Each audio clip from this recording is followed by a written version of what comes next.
We move on to our last speaker, Mr. Suranand Vejjajiva. He's a political analyst and former minister of the Prime Minister's office. He's very well known on television, got many programs on television. He got giving commentaries every day. And formerly, he was a spokesman for Thai Rak Thai Party for 5 years, was member of parliament during 2001 to 2005, and joined Prime Minister cabinet as minister attached to the Prime Minister's office in 2005 until the coup d'etat of 2006. So he was looking after the press, more or less.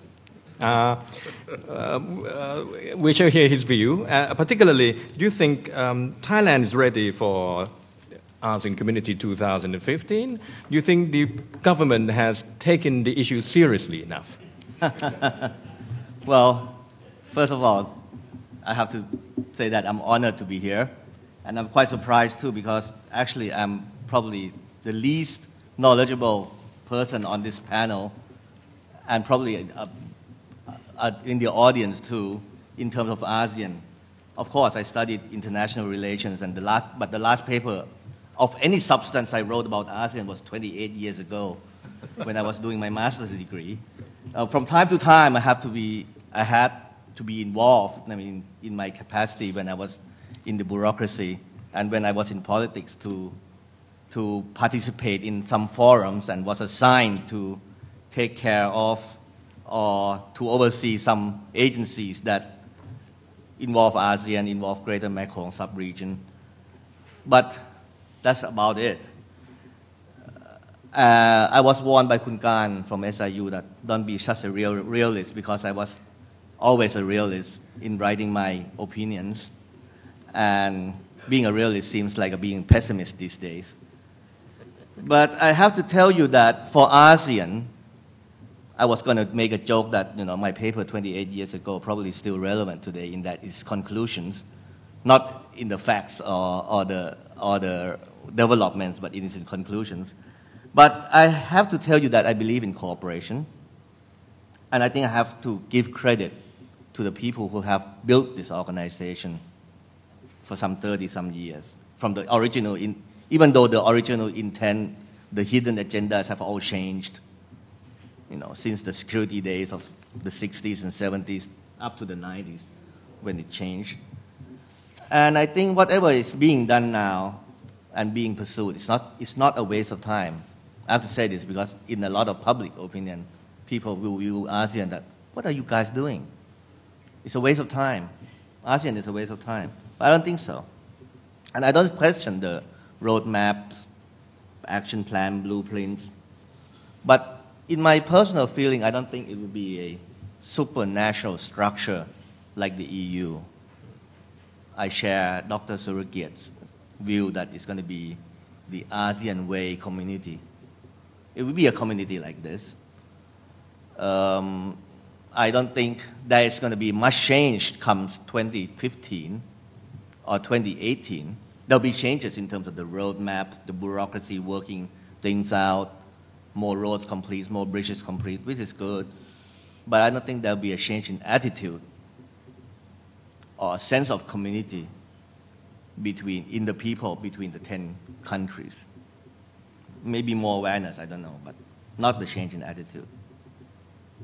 And I don't think, I'm not too sure that it's going to be relevant to build another bureaucracy like the EU.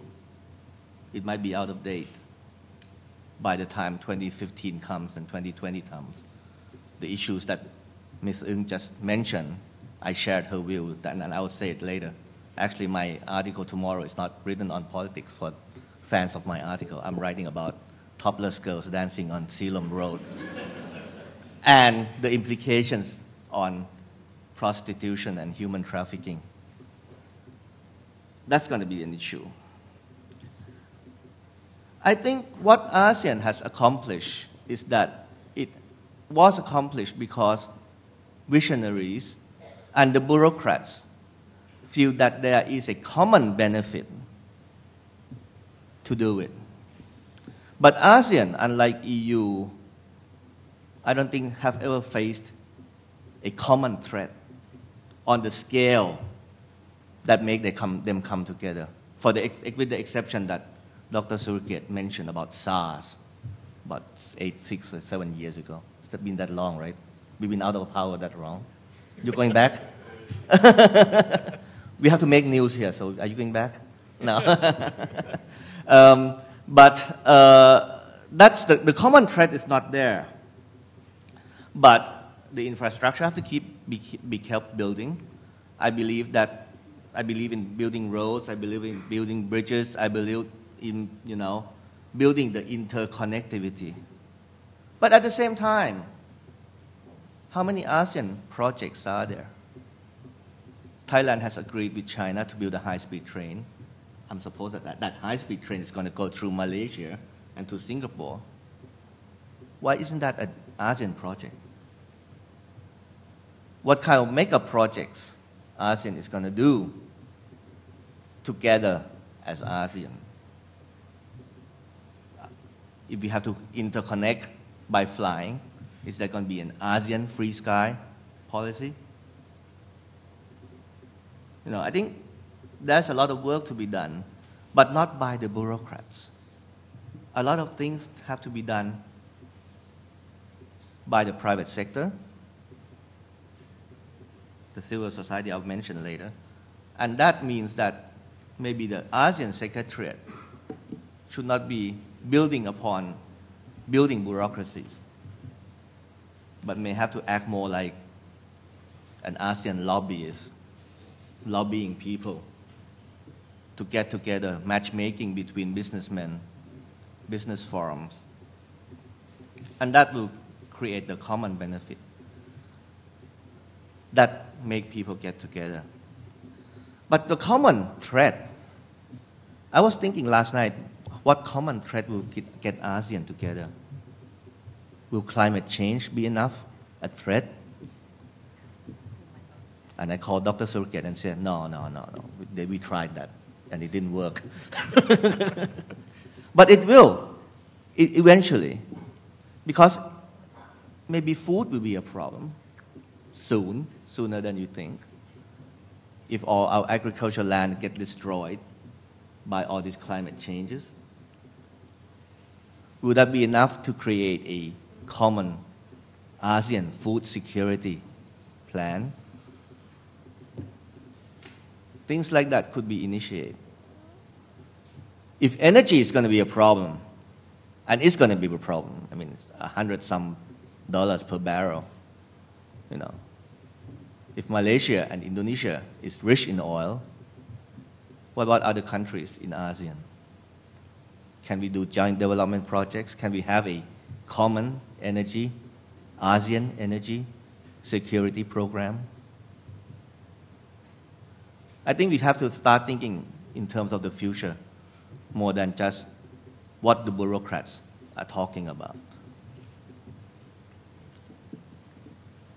Can we have a wind farm in the South China Sea?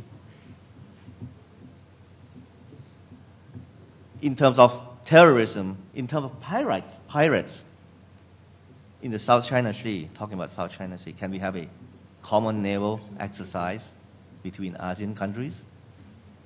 I mean, all of our navies are buying vintage old submarines that doesn't work. Thailand is getting 6 of them. We might share that old submarines that doesn't, well, I don't want to say that doesn't sink. It's going to sink. I heard the Malaysian submarine doesn't go down underwater. Ours won't too, but that's the joke. We can have joint military exercises. I think we can do that. And that will fend off the common threat, if that's one. And that will be one. There'll be more common threat of that kind. I'm jumping ahead because I have like 5 minutes left before lunch, and I want to go to lunch too. But at the same time, when we talk about the new world, and I'm coming to the media problem, I think we have to look ahead to what ASEAN in the new world is. I think Ms. Ng has touched upon a very good point. The young people doesn't care about ASEAN. How many people who's not in this in Chulalongkorn How many students in Chulalongkorn University know about ASEAN? I have to ask Dr. Sunet, except for his students who take his classes. They don't care. But are they connected? I think they're connected more than you think. I mean, I have friends on Facebook and people who follow me on Twitter, which are from ASEAN countries. They might be journalists because they read my articles. There might be other young people with curiosity. And sometimes I chat with them and talk to them. And I'm sure a lot of ASEAN youth are using that social media to connect with each other more than we think. I'm not saying that social media will solve everything. I mean, people talk about these days that social media will solve all the world's problems. It's not going to. But it does connect people together more than the bureaucrats are thinking. I mean, how many politicians really do tweet themselves? Prime Minister Abhisit has his staff do it for him. But at the same time, those things, those corporations, I agree with Ms. Ng too that NGOs have to take more participation in ASEAN. There has to be cooperation between NGOs that set certain standards, not only in human trafficking, maybe in simple things like consumer protection. What's the standard of consumer protection for ASEAN goods? Because those things are the kind of standards and agenda that ASEAN as a whole will be forced to think.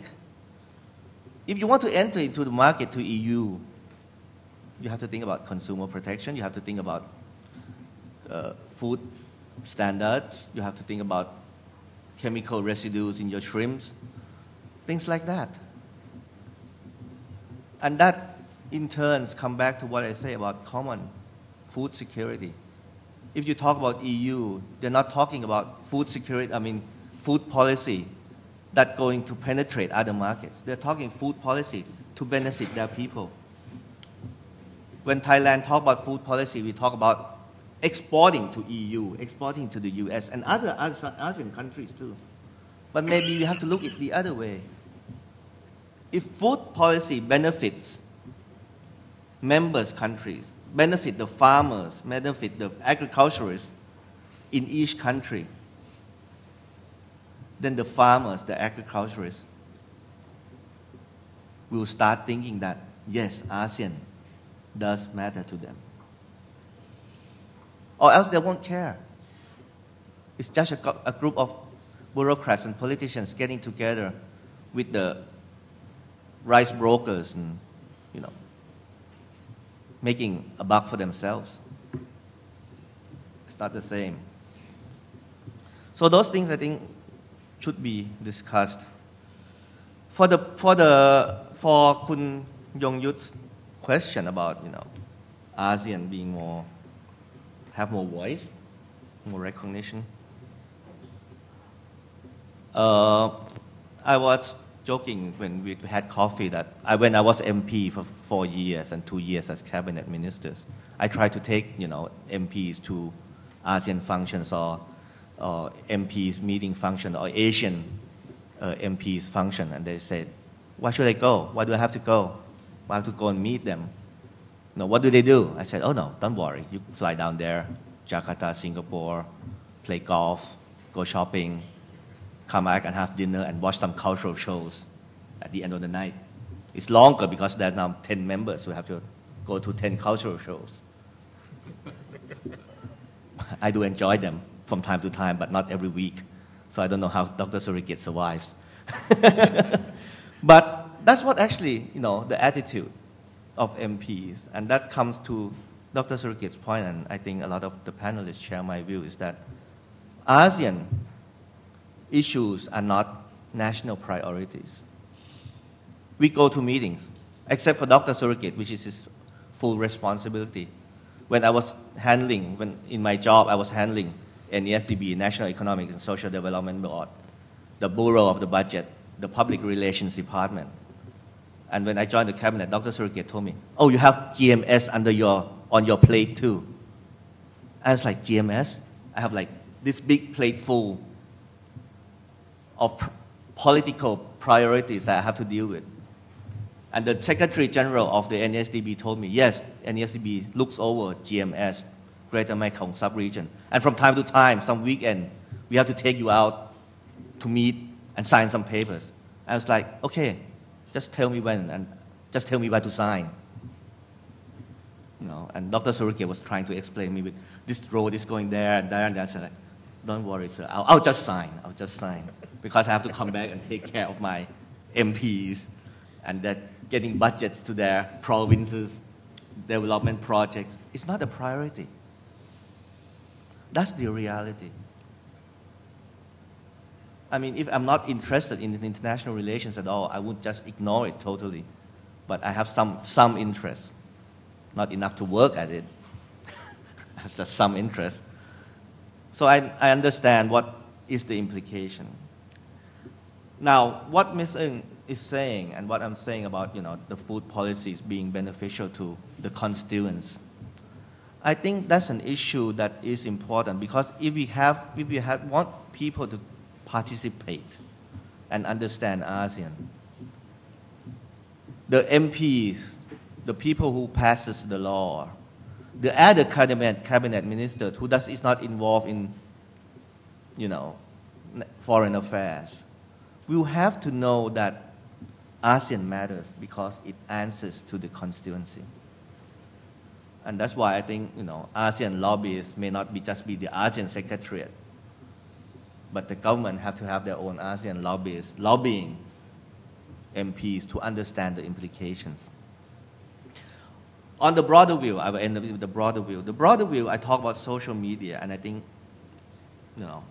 ASEAN should have a way to exploit that.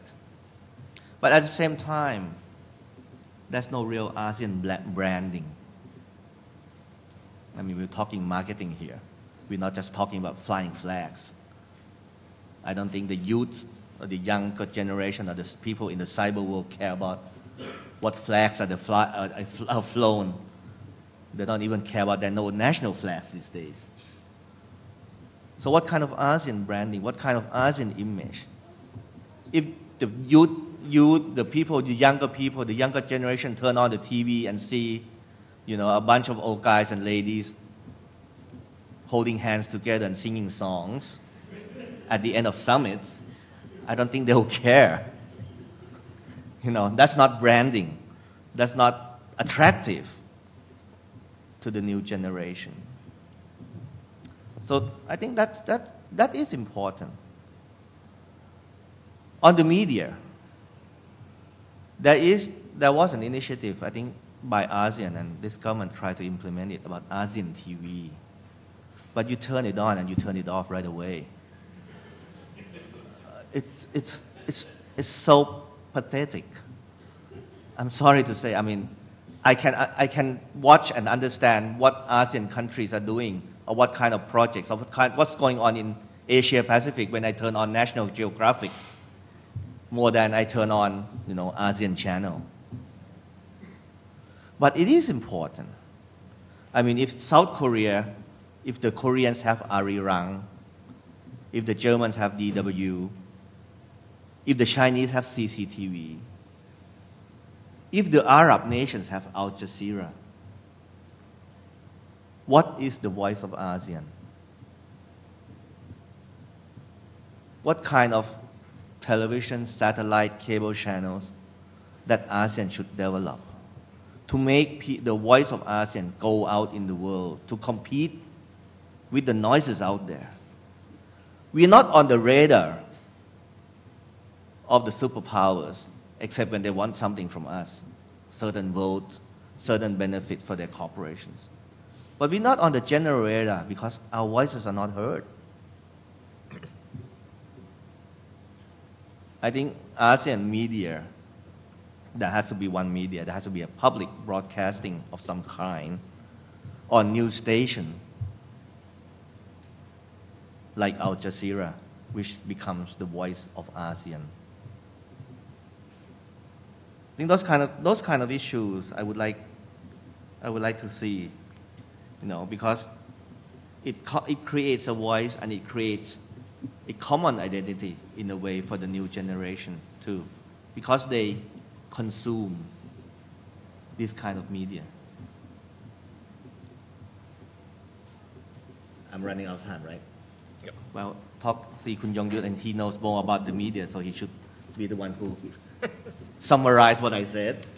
Well, thank you, and if hopefully there will be questions and answers, Yes, or we can yes. discuss it over lunch. Thank you very much.